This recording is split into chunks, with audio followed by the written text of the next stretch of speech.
Nove dimenzije spora predsednik vlade, predsednica države, ravs na desnici, oboroževanje, neenotni v koaliciji. Kaj se dogaja v slovenski politiki? Današnji gosti sta odlični poznavalki slovenske politike in zakulisja. Drage gledalke, dragi gledalci, poslušalke in poslušalci, čaka vas dobra doza komentarjev, analize in konteksta. Z mano sta danes Katja Šeruga, urednica N1 in tudi urednica intervjuja s predsednikom vlade, ki je pred tednom dni sprožil številne odzive, in Tanja Starič, voditeljica Odmevov in polovica tandema podcasta o politiki Umetnost možnega na nacionalni RTV. Obe pa predtem dolgoletni novinarki na področju notranje politike. Dobrodošli.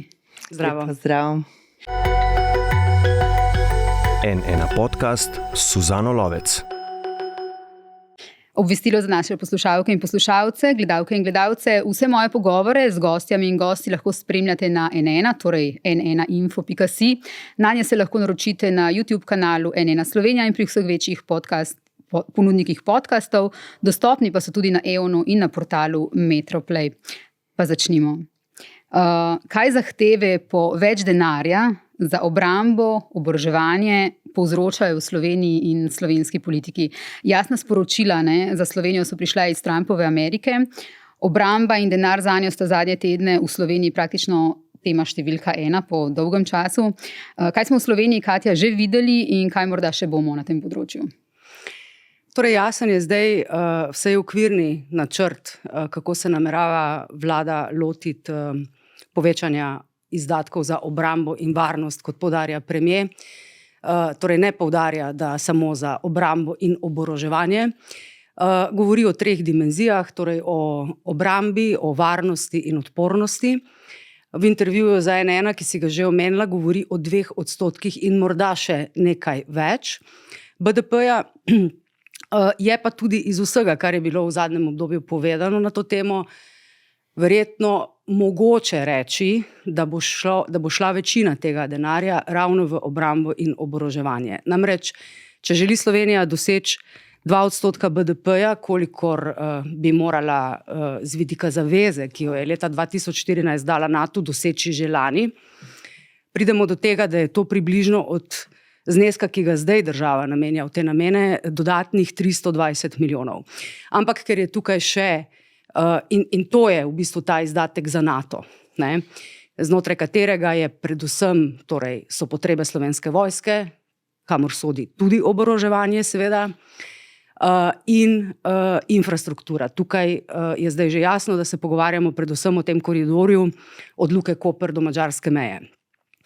Ostalo je pa recimo bolj v sklopu varnosti, tudi odpornosti, torej dodatne bolnišnične kapacitete, zaklonišča, center za kibernetsko varnost, vlaganje v satelitsko tehnologijo, ki je, v mirnem času recimo služi temu, da pomaga torej napoveduje vreme, v vojnem času služi za izvidništvo recimo.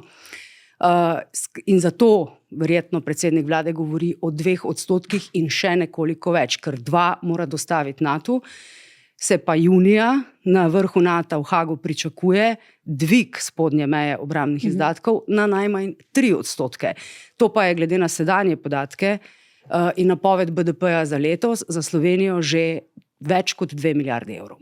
In predsednik vlade se tukaj definitivno ni želel še izjasniti v intervjuju, koliko bo šlo za oboroževanje, na večkratno vprašanje. Tako je, zaradi tega po moji oceni, ker je to seveda občutljivo vprašanje za del njegove koalicije, predvsem za Levico, ki temu ostro nasprotuje in je tudi na vladi glasovala na neki točki proti nakupu Patrii, in deloma tudi za SD, v tej stranki že poteka kar živahna razprava o dvigu obrambnih izdatkov, in ker je to seveda pričakovano občutljiva tema tudi za del civilne družbe, ki pa je predsedniku vlade vseeno pomembna tudi z vidika doseganja volilnih rezultatov. Volitve bodo pa čez leto dni. Tako, Tanja, ti si včeraj na Umetnost možnega rekla, da nekako pričakuješ, da bo to tema številka 1 naslednje predvolilne kampanje.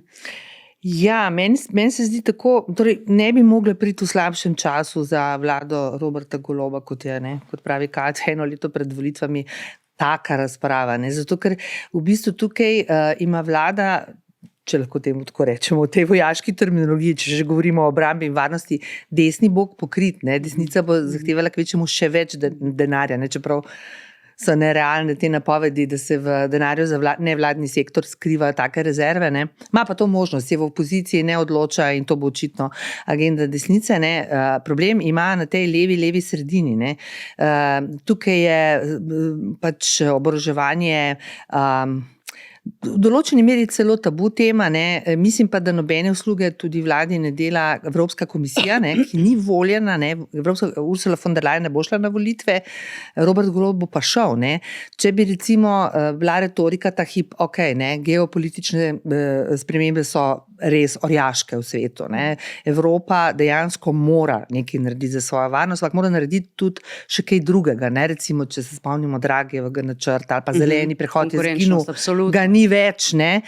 Govori pa izključno o orožju, ne? In to ljudi plaši. Ne? Sploh ta del telesa, na katerega pač računajo stranke leve sredine. Jaz pričakujem velike težave. So me pa kolegi, ko že omenjaš to epizodo, popravili. Oni menijo, da bo pač ta debata zelo vroča do junija, ko bo ta znameniti vrh NATO, ne? Ta ključni vrh, kjer bodo spet odločitve, da potem jeseni se bomo pa spet ukvarjali z davki, z plačami, zdravstvom in tako naprej. Jaz osebno mislim, da ne. Vseeno mislim, da se bo nadaljevalo, ker se proračun sprejema jeseni. Ne? Kar si ti še opozorila, rekla si, problem te vlade je, da ne zna povedati, kdo nas bo napadel, ne? Zakaj in od koga smo ogroženi, da tukaj recimo ne dostavi svoji javnosti, ki jo tako oboroževanje že moti, ne? Teh informacij, da ni tukaj mislim, tudi recimo tisti, ki se strinjajo, ne, da mora Evropa več narediti svojo varnost, da je pač bila pod dežnikom Združenih držav Amerike, kar je bilo tudi sporno. Ne. Tudi tisti se sprašujejo, recimo jih skrbi, mislim, da sem v tvojem podcastu, da je eno sogovornikov rekel, dobro, oborožena Evropa, potem imamo pa, ne vem, Le Penovo v Franciji, AfD v Nemčiji in mislim, orožje, ne, če se uporablja, ne, Evropa je šla že čez zelo krvave preizkušnje v zgodovini. Tako da, po mojem mnenju, javnost zasluži pojasnilo. Jaz mislim, da ta taktika, ki jo je tudi v vašem intervjuju predsednik vlade ubral, da nekako molči o tem delu, ne, koliko bo šlo za orožje, pa poudarja ta del, koliko bo šlo za druge stvari, se lahko obrne proti vladi. Ne. Mislim, da ljudje tukaj pa zaslužijo zelo jasno pojasnilo, zakaj smo ogroženi, v čem smo ogroženi, ne. Kaj je tisto, kar je drugače. Ker zdaj te jasne besede nismo slišali, precej pa izmikanja. Torej, vsaj iz izjav predstavnikov slovenske politike in tudi evropske razberemo, ne, da je torej grožnja, ki jo vidijo kot največjo Rusija. Torej Rusija in seveda pomembno je spremenil dinamiko. Negotovost svetovne politike Trump, ne? Tako je, Donald Trump, ne. Tako da v bistvu v tem smislu, dejstvo pa je tudi, ti si sama omenila Draghijevo poročilo, torej nezadostnost Evrope na marsikaterih področjih, ne, se je že večkrat pokazala. Finančna kriza 2008, COVID kriza, najbrž sem še kakšno pozabila, vsakič je bila Evropa nepripravljena, ne. Tudi zdaj ni bila prav zelo zares pripravljena, ampak zdaj je Donald Trump res brutalno razgalil njeno težo v svetovnem merilu, torej dal jo je na mizo, ni je posadil za mizo, ne, skupaj z velikimi pogajalci. In tukaj gre trenutno svet nekako po poti argumenta moči, ne, torej velikih sil, Indije, Kitajske, Rusije, Združenih držav Amerike, in Evropa enostavno ni več konkurenčna v nobenem pogledu s temi državami, ki pač prevzemajo pomembno tempo svetovnega dogajanja. Evropa je utemeljena na pravilih, utemeljena je na vrednotah in v tem trenutku to ne funkcionira. In torej osnovni impuls, ki ga jaz zaznavam in upam, da bo tokrat pač Evropa vseeno povečala svojo odpornost in na področju konkurenčnosti, očitno tudi na področju obrambe, torej zvonijo zadnji zvonovi v resnici, ker drugače Evropa ostaja zadaj, šibka, ogrožena. Tako je. Ne? To, kar govoriš, je to, kar si ljudje zaslužijo slišati jasno in večkrat ponovljeno. Ne? Zdaj je Trump pokazal, kdo se pogaja o malih, ne? Pa smo mi tudi med malimi. Mislim, kdo se pogaja o vojni na evropskih tleh. Evropa ne. Tak ima jedrske konice, tak ima več, ne? In pač tudi orožja. Ne? In jaz mislim, da tudi volivci to bi absolutno razumeli. Jaz tudi v Levici, ki je sicer ne, lahko pričakujemo, da bo pač seveda nasprotovala, ampak nasprotuje te retoriki, ki smo spet včeraj slišali na Evropski komisiji, ki govori samo o orožju. Ne? Jaz mislim, da z nekim Ampak na drugi strani recimo trenutno neke se niso zelo glasne, ampak vse skozi pa obstajajo recimo neke razmišljanja v smislu Slovenija bi morala celo izstopiti iz NATO in tako naprej. Se mi pa tudi ne zdijo ravno najbolj odgovorna, ne, v tem trenutku, v katerem se je svet recimo znašel, ne. Kar se tiče koalicijskih razmerij, vlaganja v obrambo, varnost, tudi orožje, seveda povečevanja izdatkov za NATO in ostalo. Tukaj mogoče celo, če bo torej ta načrt povišanja obrambnih izdatkov in izdatkov za varnost in odpornost in tako naprej, pametno sestavljen, ne, bi morda celo lahko prestal koalicijski test. Jasno je, proti čemu bo Levica, jasno je, da tudi zaradi svojega volilnega telesa ne more ravnati drugače. Ne. Ampak vendarle, predsednik vlade ima skupaj s Socialnimi demokrati, če bodo oni prišli na njegovo stran, dovolj glasov. Hkrati pa, kot si tudi sama omenila, ne, obstaja kar pomembna verjetnost, da bo veliko več simpatij za ta načrt doživel iz opozicije, kot pa iz lastne koalicije. Tudi to je res. Bo moral predsednik vlade tukaj komunicirati na drugačne načine z zunanjo javnostjo, ne, z Evropo, z NATO-om, z svojo koalicijo pa z civilno družbo v Sloveniji. Na momente se zdi, ne, da to odpornost tako zelo poudarja, ne, te tri komponente, na ravni retorike, ne na ravni podobnosti. Tem mi je prišla na misel, ne, tista, kako se je rezilno žico poimenovalo tehnična ovira. Ne. Ja. Bo tukaj prilagajal verjetno retoriko. So stvari tako jasne, ne, da in tudi, mislim, poznavajoč slovensko volilno telo, pa kaj vse je pravzaprav ta država tudi šla, ne. Vemo, ko smo stopali v EU, NATO, so tudi bile razlike, recimo pri NATO, ne, da taktiziranje ne bo, mislim, da bo taktiziranje vladi škodovalo, je pa res čas najbolj neugoden, kar je mogoče, to je leto pred volitvami, desna stran računa na zmago, ne, se pravi, ne glede na to, da kot rečeno, desni bok je pokrit, ne, lahko pričakujemo polena pod noge, ker je pač tak čas. Pojavlja se prebelički, ne, jaz pravim temu, da je alter ego neke sredinske politike, obramboslovec, ki že govori, denar iz kohezijskih sredstev ne bi smel za orožje in tako naprej. In zelo kameleonski, ne, zelo kameleonski. Zadnjih nekaj let se prilagajati času in katera stranka mu je trenutno bližje. Ne? Tako da mislim, da bo imela vlada velike težave. No? In zato tudi taktizira, ne vem pa, če taktizira pametno. Tebi se zdi, da lahko prestane koalicija, če bo znotraj dobro komuniciral? Odvisno, kako bo ta načrt na koncu dejansko sestavljen. Torej, teh podrobnosti zaenkrat nihče še ne pozna, niti ne verjamem, da so že res dokončno določene. Nek osnovni okvir, obris se mi pa vendarle zdi, da je jasen. Ne? Ampak tukaj bodo pomembni lahko tudi detajli, torej vsaka stranka koalicije bo morala imeti tudi nekaj, na kar se bo lahko obesla, da bodo to lahko vsi preživeli. Ne? Iz opozicije lahko pričakuje simpatije, vprašanje, če podporo, ne? Ampak prav grozljivega nasprotovanja pa verjetno res ne. Civilna družba, vsaj ta del civilne družbe, ki je bil Robertu Golobu pomemben pred zadnjimi parlamentarnimi volitvami, ne, tukaj pa verjetno bodo reakcije lahko morda celo najmočnejše. Pojdimo k novim dimenzijam spora predsednik vlade, predsednica države, kar sem že napovedala. Torej, po ta intervju, ne, ki sta ga z Miho Orešnikom pripravila s predsednikom vlade, Robertom Golobom, v njem je bil zelo oster do predsednice republike in potem je ona zelo ostro se odzvala nazaj, padale so težke besede, neodgovorno in tako naprej. Nedržavotvorno tudi, tako. Miha Orešnik mi je potem naslednji dan rekel, da ima občutek, da nekako sta padla približno že na nivo Milanović-Plenković, tukaj verjetno še vedno nismo, ne, kljub vsemu. Ona dva pogosto zaostrujeta prek teh medijskih nastopov, zelo ostra sta eden do drugega. Kakšne posledice lahko ima to za notranjo politiko, Tanja? No, če se v bistvu navežem na prejšnjo temo, jaz mislim, da je prišel čas, pustimo, da je 1 leto do volitev, ko bi bilo taktično in strateško zelo modro dobiti čim več zaveznikov. Ne?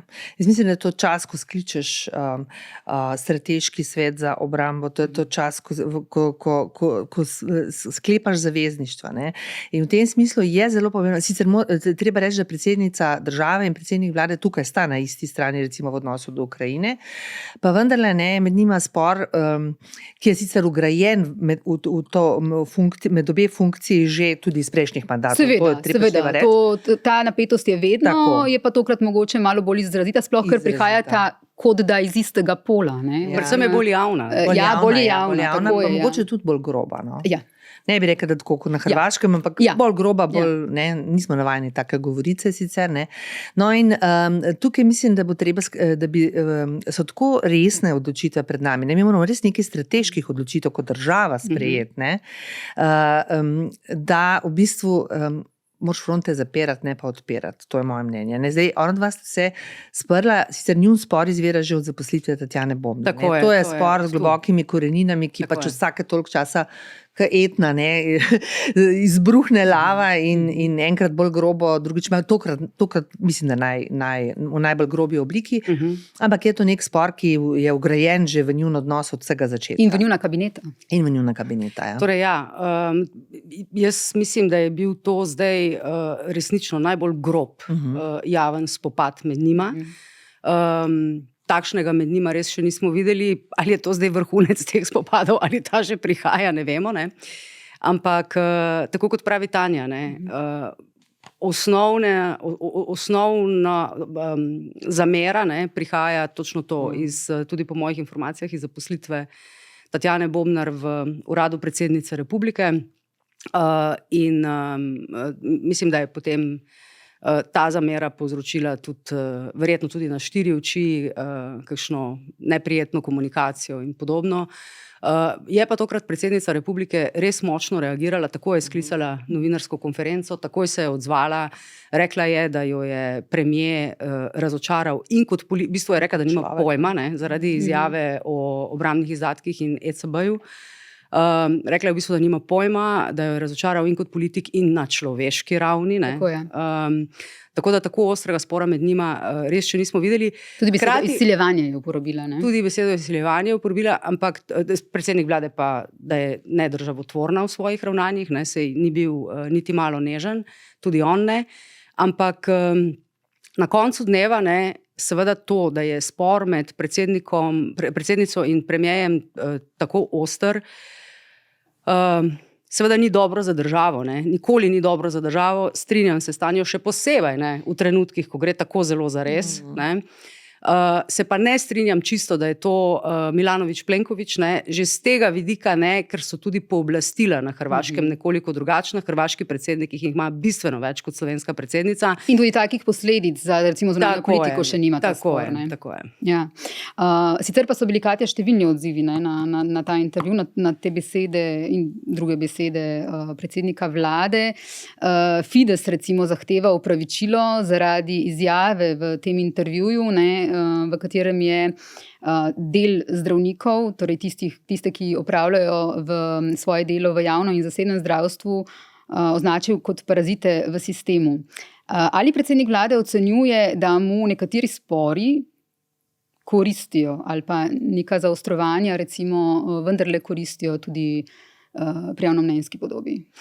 Torej, jaz mislim, da on to ocenjuje. Ja. In še posebej, ko gre za stavko Fidesa oziroma za stavko v zdravstvu, ki kot rečeno še vedno traja. In seveda smo tudi videli nekatere ekscesne primere zdravnikov. Sej to ni nobena skrivnost. Tukaj je bil do te mere sicer v intervjuju previden, da ni preveč posploševal. Je pa uporabil zelo ostro besedo, ampak osebno mislim, da Fides in zdravniška zbornica, ki je tudi zahtevala to opravičilo, tega opravičila ne bosta dočakala, ker je po moji oceni predsednik vlade ugotovil, da ravno na področju zdravstva in na področju torej njegovih ostrih odnosov z zdravniškim in zobozdravniškim sindikatom, da mu to ne škodi pomembneje. In da ima tukaj torej avtocesto za take stvari odprto. Na Brdu pri Kranju je na vrhu koalicije tudi v bistvu ponovil, oziroma je spet omenjal o moralnem hazardu. Tako, moralni hazard je uporabil. Tako. Tanja, kaj pa nam pripoveduje to neuspešno iskanje guvernerja Banke Slovenije, varuha človekovih pravic in tako naprej?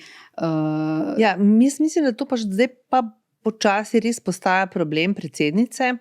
Zdaj, ona v bistvu je to tudi v predvolilni kampanji obljubljala, da ne bo ponavljala Pahorjeve prakse, ker on je pa res matematiko striktno upošteval parlamentarno, in bil tudi zato deležen številnih kritik. Ona je to pač napovedala in se do neke mere tega mora držati. Seveda je pa ta spor zdaj prišel tako daleč, da v bistvu s njej se oži manevrski prostor. Prihaja predvolilni čas. 2 ustavna sodnika, mislim, da ona celo 5 ustavnih sodnikov v mandatu. Vemo, kako pomembno je ustavno sodišče, koliko tudi političnih interesov je okrog tega. Ona preprosto ne more, v nekem določenem trenutku bo pač morala sprejemati kompromise in predlagati kandidate, ki bodo pač prestali parlamentarno večino. Hkrati pa ne poteptati svoje integritete in obljube, da bo kadrovala oziroma da bo predlagala kadre, ki so najboljši. Tako da mislim, da to postaja kar zoprna zadeva za predsednico države. In da tudi zato morda tako oster bil predsednik vlade, ker ve, da čedalje bolj postaja to njen problem. Ja, ampak hkrati pa tudi skozi torej njene poskuse predlaganja kandidatov, vse jih ni bilo do zdaj veliko, ampak ta en, recimo, ki je pa bil, se mi je zdelo, da tudi skozi to opazujemo malo te napetosti med njima. Torej, da to ni nujno povezano samo z imenom in priimkom kandidata, ki ga je predsednica že predlagala za guvernerja neuspešno, ampak da je bilo tudi takrat zraven že nekaj primesi teh nesoglasij in zamer med njima.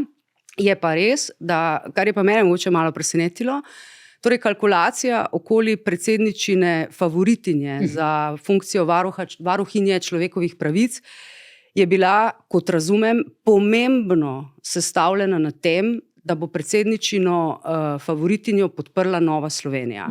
Torej, po mojem mnenju bi bil to za Novo Slovenijo spet 1 leto pred volitvami preprosto politični samomor. Cena bi bila, ki bi jo Nova Slovenija za to plačala, bi bila enostavno previsoka. Problemi bi bili v stranki, problemi bi bili z volilnim telesom. In tukaj me mogoče je malo presenetilo to kalkuliranje, da je toliko predsednica stavila na podporo Nove Slovenije, ker v resnici ni bila realna.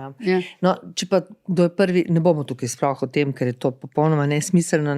Res pa je, da je na začetku Golob pa spravil njo težave, ker je preden se je zgodilo povedal, koga podpira koalicija. Njej manevrski prostor. Seveda, se za to pa pravim. Ampak smo rekli, dolga brada tega spora. Že tu smo videli zamere med njima. No, in zdaj smo prišli do tega ravsa na desnici, Janša Tonin. Kje lahko iščemo, Tanja, korenine tega spora? Zdaj, nekako se nam zdi, da gledamo dogajanje Ljudmila Novak 2.0, ampak ni čisto tako. Razmere so vendarle drugačne nekoliko s Toninom. Ta spor je vsem na očeh, tudi padajo težke besede, ravno v minulih dneh. Kakšna je geneza tega spora? No, ne glede na to, da te alter ego stranke, se pravi in na levi, in na sredini, in na desni nastajajo, se mi zdi absolutno najbolj zanimivo to, kar se dogaja na desni sredini. Tukaj se vidi, kako hitro se stvari v politiki spremenjajo in kako tudi mi lahko zelo narobe ocenjujemo, ker bo morda čez pol leta že drugače.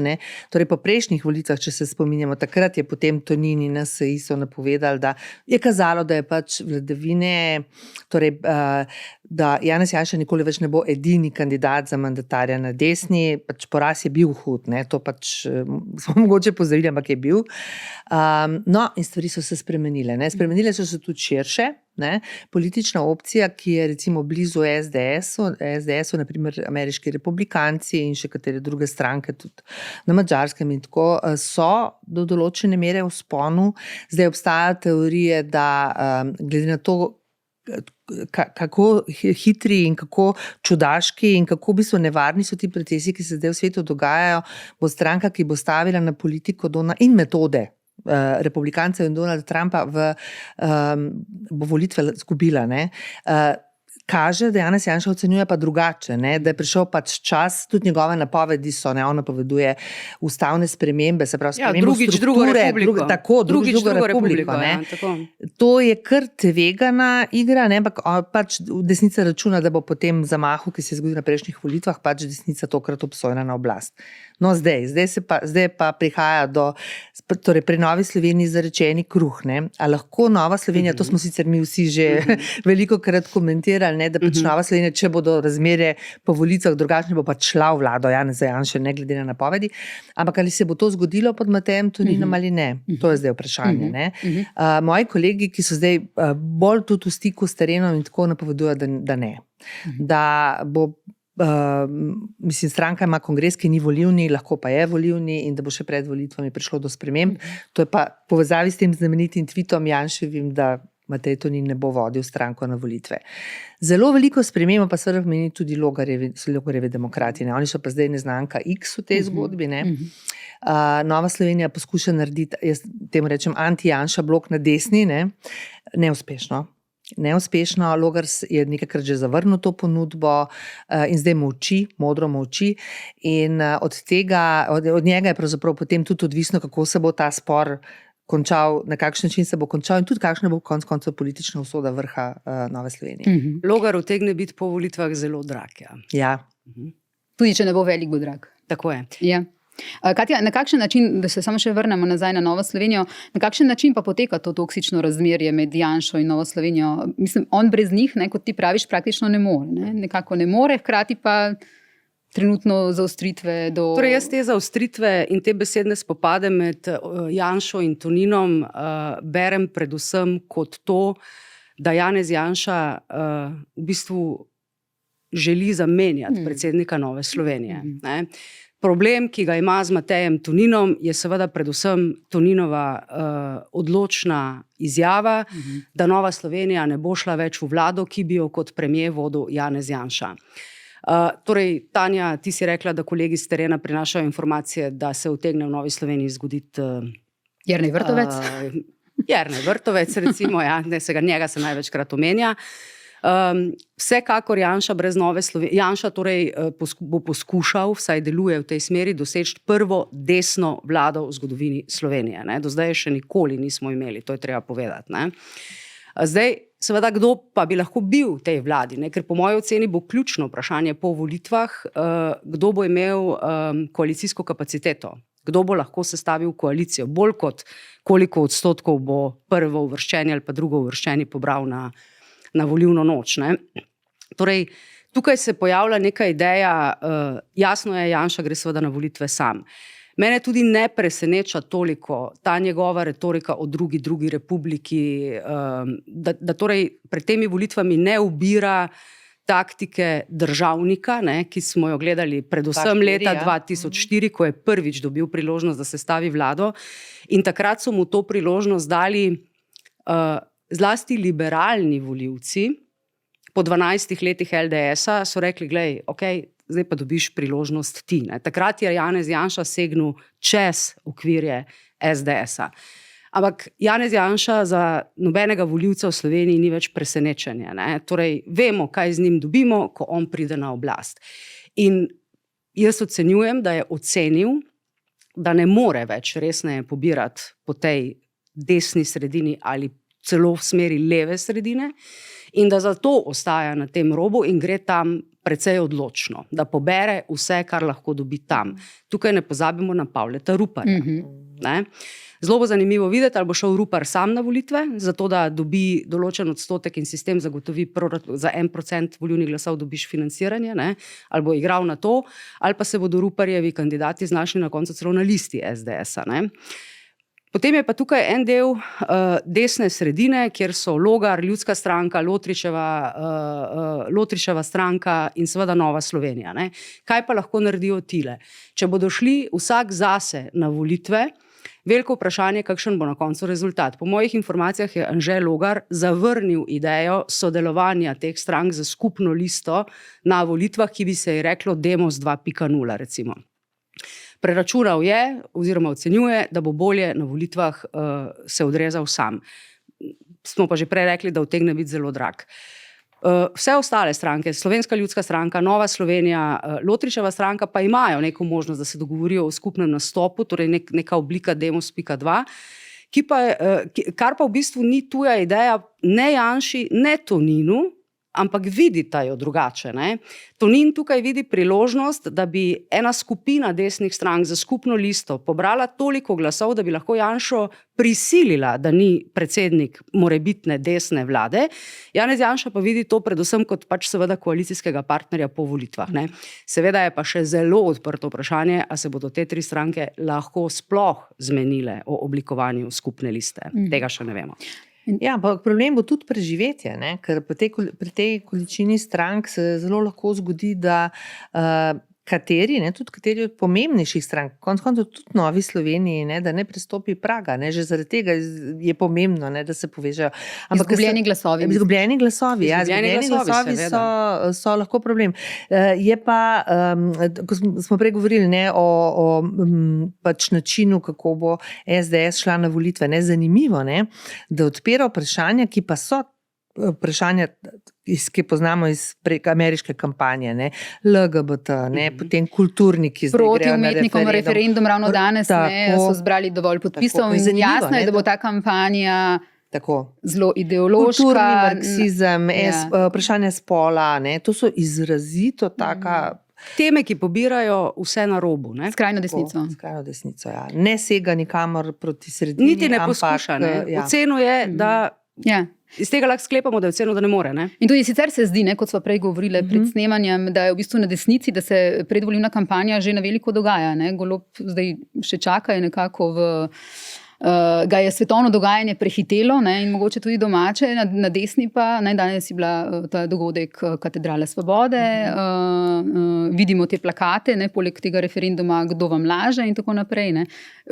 Sicer je za SDS značilno to, ne, ponavadi, ne, ker SDS je pač večkrat izgubila kot dobila volitev, to je pač tudi treba povedati, oziroma vemo, da je bilo tako, ne, je vedno sledilo neko obdobje krajše nekega kako bi rekla, sestavljanja strategije za naprej, nekega umika, ne, tudi Janša je takrat zelo malo bil v parlamentu in potem se je v bistvu že kar 2 leti, 3 leta prej že začelo počasi, ne, zadnje leto pa absolutno napolno. To je zdaj to, kar vidimo. Ne. In meni je zanimivo, no, to, da so te teme, ki so na mizi res teme, ki so dejansko znane iz ameriške volilne kampanje, sodijo v ta diapazon teme, ki je Janši zelo blizu zadnja leta, se pravi kulturni marksizem in vse te, nekateri bi rekli, teorije zarote, ne, o prevzemu oblasti, ampak skratka, te teme bodo očitno ponujene ljudem. Zdaj, a je to pravi čas za to? Za volivce SDS-a zagotovo ja. Ne? Vprašanje pa, kaj z vsemi drugimi, namreč problem, samo še to pa končam. Problem je to, da v bistvu bo lahko veliko vlogo igra tudi absentizem. Se pravi, ne, če volivci, se pravi, prejšnji volivci Goloba, se pravi leva sredina in levica ostane doma, potem zmaga SDS, ne glede na to, da ne presega več tega praga. On mora, torej Janša mora igrati na to, ali da mu nekdo drug pobere nekdanje volivce SDS-a, ali pa da jih uspava in da ne gredo voliti. Torej, ampak te teme ravno mobilizirajo, ne, to volilno telo. Tako je, ne. Je pa res, da bo vprašanje koalicijske kapacitete usodno pomembno, ne samo za torej desno-sredinski pol slovenske politike, ampak tudi levo-sredinskega. Ne. Ker tukaj pa vidimo, Robert Golob izgublja svoje volivce, sam sicer napoveduje, da jih bo z reformami, ukrepi na področju zdravstva, pokojnin, stanovanj in tako naprej v precejšnji meri dobil nazaj, mogoče tudi z tematiko varnosti skuša prepričati en del tega volilnega telesa, ampak koalicijski partnerici, ne, pa bomo videli, če mu bo to uspelo seveda, ne, Koalicijski partnerici pa po javnomnenjskih raziskavah ne rasteta. Ne? Tako kot se recimo lahko mogoče za kakšno manjšo stranko na desni sredini sprašujemo, ali bo uspela prebiti sploh parlamentarni prag, če ne bodo poiskali sinergij in se povezali v Demos 2.0 recimo, ne? Se lahko isto vprašamo za kakšno stranko na levi sredini. Ne? Na zadnjih volitvah je Levica komaj prišla v parlament, res da zato, ker jo je pomembneje popil Robert Golob, ampak tudi zdaj po raziskavah torej nima kakšnega pretiranega razloga za optimizem in prav tako ne Socialni demokrati, ki so menjali predsednika stranke, ne, in se tudi pomembneje ne premikajo v pridobivanju recimo simpatij volivcev. Ne. Tako da tukaj čakamo pa, ali se bo pojavil še kdo, ne, ali bo to Prebilič, ki, kot jaz razumem dogajanje, še ni odločen.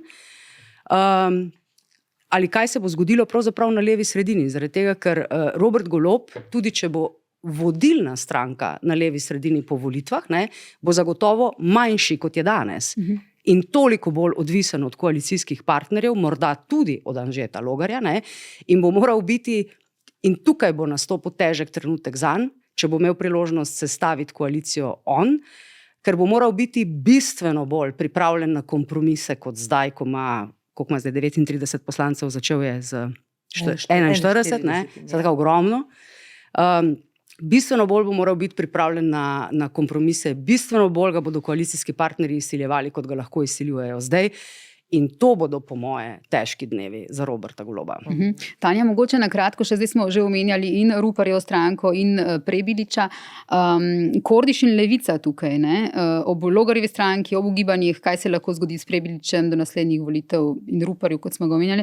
Torej, to predvolilno prerivanje se recimo na levi že začelo, ampak kaj in kako lahko ali ne doda ali odvzame Kordiš v tem nekem plesu do volitev? Kordiš lahko odvzame, ne? Lahko odvzame en del, ni pa nujno, ne? Mislim, mogoče izhajamo iz tega, ker on se je že zmeril na predsedniških volitvah in takrat pač vemo, da ni dosegel dobrega rezultata. Mislim, da so bil na zadnjem mestu. Zadnji ali predzadnji.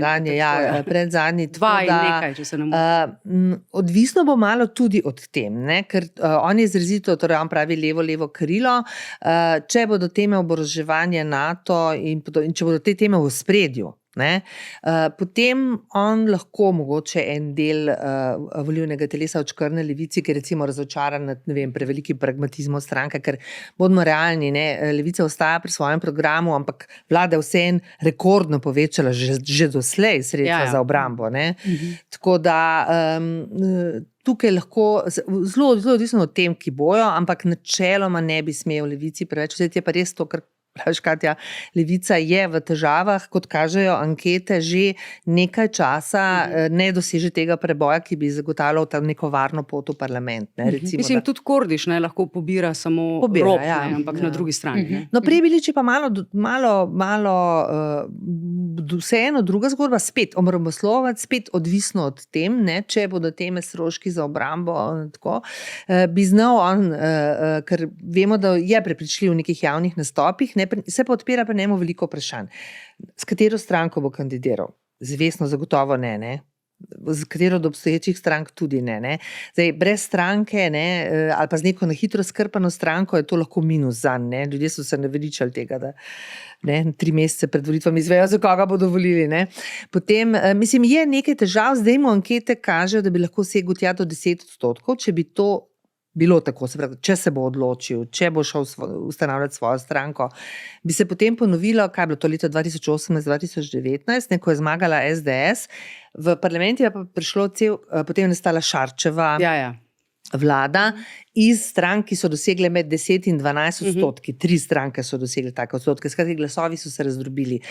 Tako kot kaže zdaj, ne, pač analitiki ocenjujejo ali pa ti, ki merijo javno mnenje, da bi bila vlada pač podobna tisti izpred 4 let. Bom rekla, sicer ni prav zelo resno, ne, ampak zadnjič sem se z nekom pogovarjala in sva malo pač politizirala, ne, to, kar radi počnemo. Ne.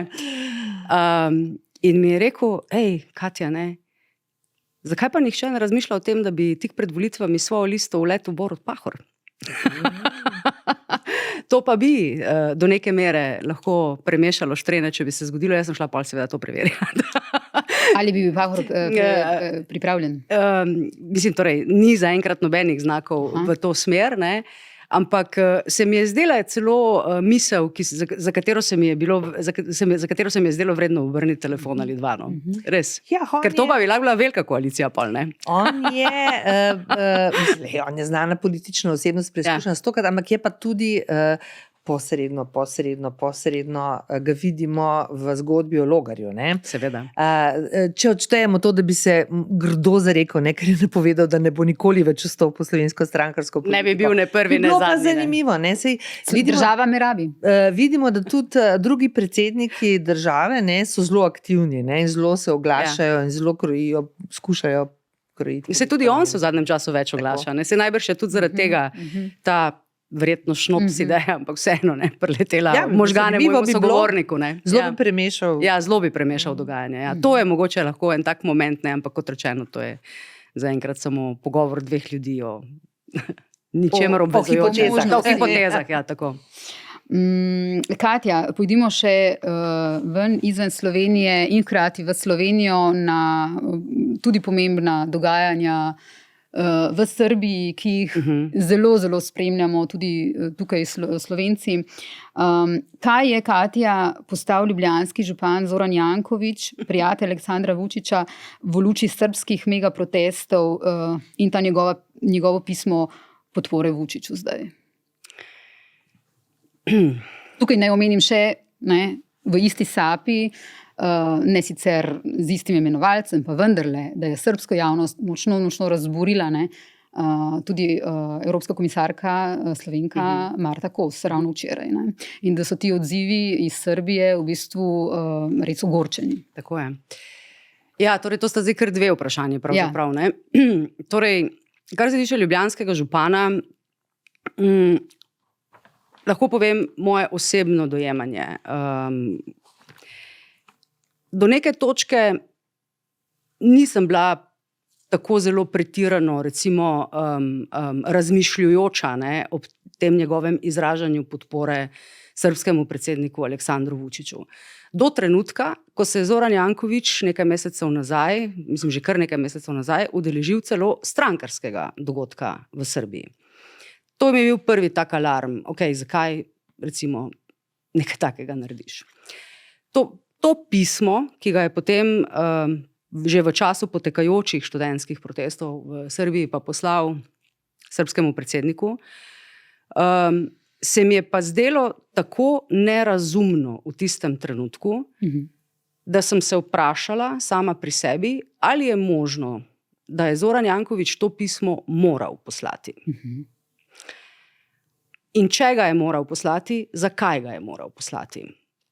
Definitivno vemo, da Zoran Janković v tesnih odnosih ne samo s srbskim predsednikom in s predsednikom Republike Srpske Miloradom Dodikom, ki je v tem trenutku izjemno nevarna politična figura na Zahodnem Balkanu. Zoran Janković je v tesnih odnosih tudi s poslovnim krogom teh dveh voditeljev Zahodnega Balkana.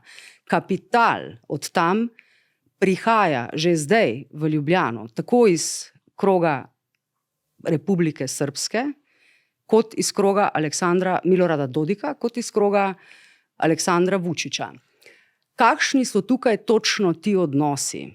Ne? Ali je Zoran Janković pri sprejemanju svojih odločitev popolnoma avtonomen ali ne, ne ve v tem trenutku verjetno v širši slovenski javnosti nihče.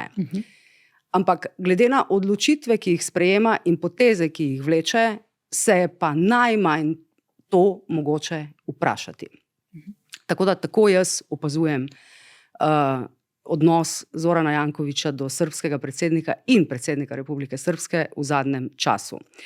Kar se tiče Marte Kos, slovenske komisarke za širitev, torej da, njena objava po srečanju s srbskim predsednikom Vučićem v Bruslju v sredo je v tistem delu srbske javnosti, ki protestira na ulicah že skoraj 5 mesecev, dobesedno eksplodirala. Nič ne pretiravam, če to rečem.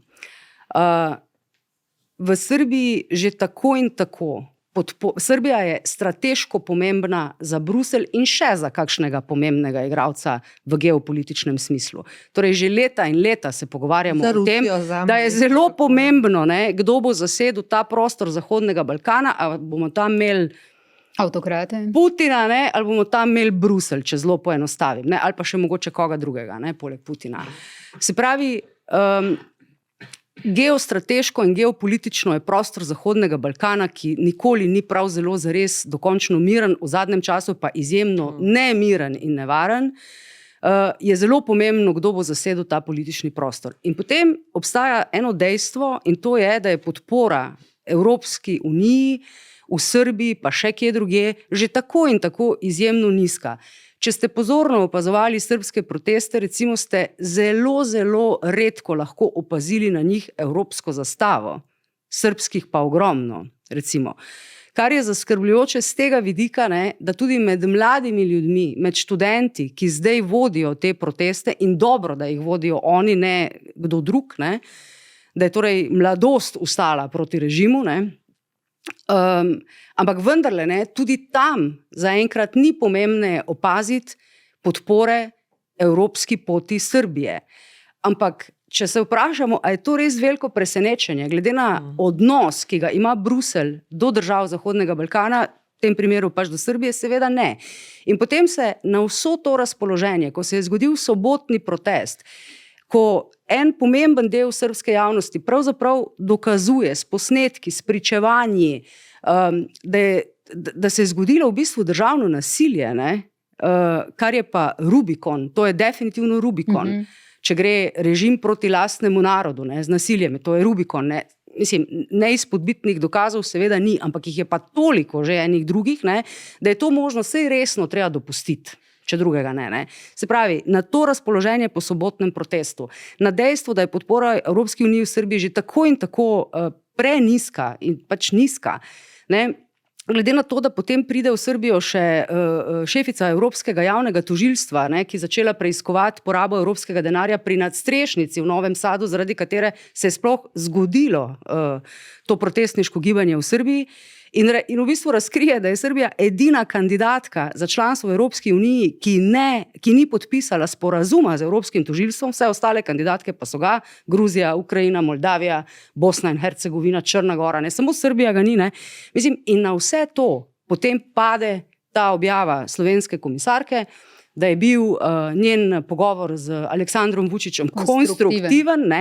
Sicer je Marta Kos hotela v naslednjem stavku dati vedeti, da je pomembna neodvisnost medijev, ki je v Srbiji resno ogrožena. N1 je najboljši primer za to, ravno v Srbiji. Mislim, Aleksandar Vučić je N1 Srbija 1000-krat razglasil za praktično teroristično organizacijo, kar na nobenem planetu v Evropski uniji ne more biti normalno, ampak v Srbiji pač je. Ampak ni Srbija v Evropski uniji, ampak je pa pač kandidatka. Ampak na vse to pade ta objava in seveda se je ljudem pač res usedla. Zelo burno so na to reagirali, ocenili so, da je izjemno razočaranje, že tako in tako so razočarani nad Brusljem, zdaj so samo še bolj razočarani. Torej, res je pri tej objavi zmanjkalo enega političnega občutka, v kakšen moment so pač ti stavki, ki so bili objavljeni, pač prileteli. In zato je to že 2 dni v bistvu zelo vroča zgodba, pa najbrž še niti ni zadnji dan. To je ta paradoks. Robert Golob reče, gledajte, gradili bomo infrastrukturo, bolnice, poskrbeli bomo za varnost, da bodo ljudje seznanjeni s tem. Ursula von der Leyen reče, kupovali bomo orožje.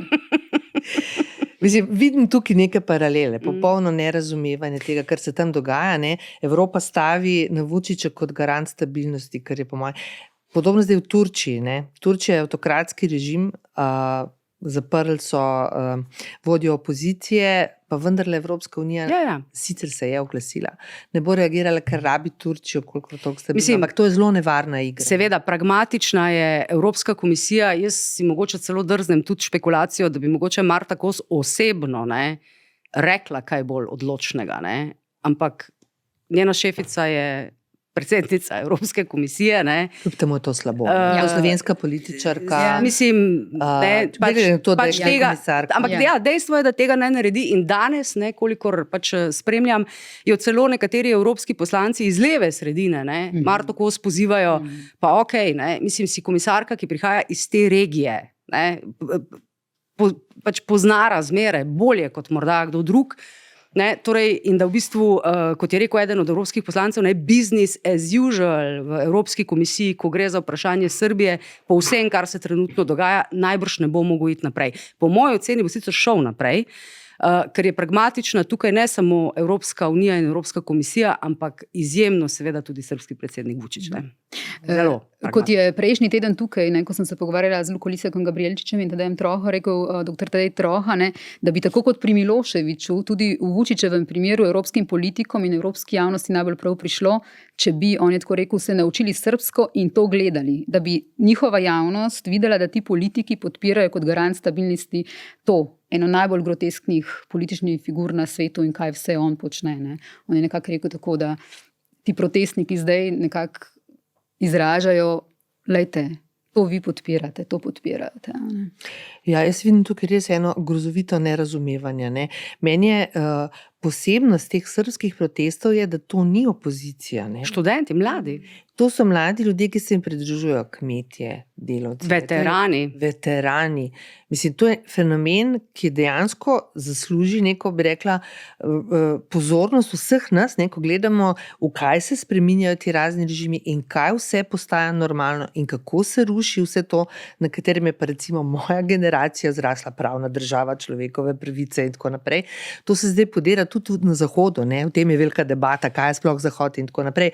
No in to je ustaja, da bi se zdaj ne bo melodramatično, ampak to je ustaja ljudi, ne, proti sistemu, ki je slab, ki je korumpiran, hoče, da to, o čemer se govori in kar je napisano v dokumentih, drži. Mislim, kaj je bolj čisto od tega. Ne? In v tem smislu Evropa, ne, za katero vsaj en del, pa zelo velik del evropske javnosti verjame, da bi v tem ponorelem svetu, ne vem, avtokratov, kjer ljudje padajo skozi okna in ljudi, ki kupujejo Teslo pred Belo hišo, da bi Evropa morala na tej svoji razsvetljenski tradiciji graditi. Ne? In to oni počnejo. In jaz razumem pragmatizem, tudi konec koncev naša vlada, ne? Vsi se bojijo, kaj se bo zgodilo na Balkanu, sploh glede Bosne, ne zdaj in tako naprej, ampak mislim, da ni prav.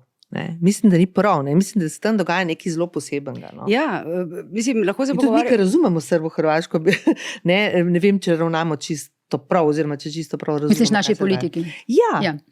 Predvsem se mi zdi, tudi z vidika te geopolitike, ki sem jo prej omenjala, ker ne pozabimo, to je vseeno nekaj 100 kilometrov od Ljubljane samo, ne?